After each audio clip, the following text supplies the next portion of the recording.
Esse aqui está outro nosso evento de Arubança Kampioenschap, nosso campeonato mais grande nacional de AIA.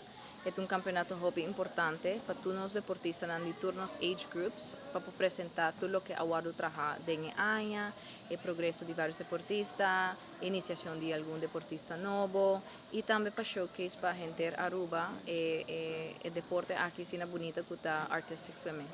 Den campeonato aqui nós temos categorias for de mais chiquito que beginners, deportistas que têm menos de 6 lunas andando conosco, que acaba de começar, nós temos deportistas de age groups de 10 and under, nós temos 12 and under, nós temos youth, que é categoria de 3 a 5 anos, nós temos categoria junior, nós temos categoria senior e nós a incorporar para a primeira viagem de Arubança Kampioenschap uma categoria de masters, que é ex-deportista que a been back para landa, nós temos agora que nós dois deportistas de Masters que vai competir para o meu viaje na World Championships Masters na Singapore aqui 12 man, então nós estamos hopi proud de nós. Atualmente eu estou atleta também para preparar-se para nós para Singapore de menos de luna para representar Aruba e marcar a história de lo que trata é Masters competência.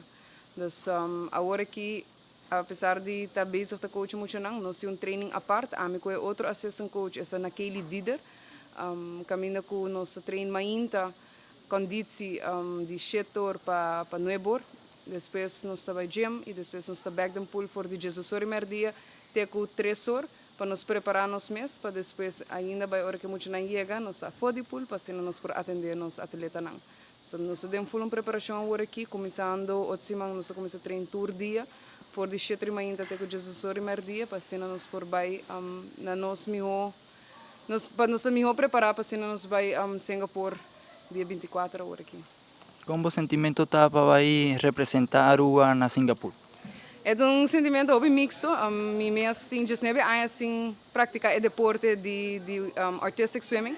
Dus me stop com idade hopi young. Dus para mim tá back then agora aqui para mim tá algo full. Timbia me tá ponto de mês ainda com me tá make it happen. Pero me tem 3 lunas tá bezig tá treino hopi duro.